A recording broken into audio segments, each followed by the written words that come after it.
விநாயகர் சதுர்த்தி வரப்போகுது. அதுக்கு இன்னும் 2 நாள் தான் இருக்குது. அதுக்குள்ளே நம்ம வீட்டையெல்லாம் சுத்தம் பண்ணிவிட்டு எல்லாத்தையுமே ரெடி பண்ணி வச்சுக்கணும்.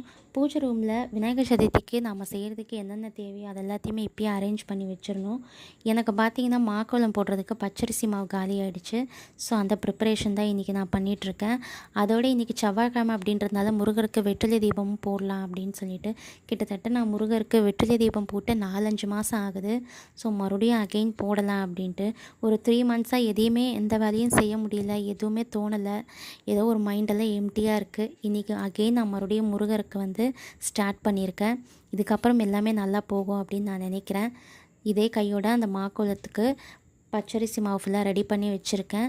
ஏன்னா விநாயகர் சதுர்த்திக்கு நம்ம எல்லாமே கோலம் அதெல்லாம் போடுறதுக்கு வேணும் இல்லையா, அதுக்காக. ஸோ இதை முடிச்சிட்ட பிறகு இதுக்கப்புறம் சாம்பிராணி கட்டி தான் செய்யணும். அதை நெக்ஸ்ட் vlogல பார்க்கலாம். பாய்.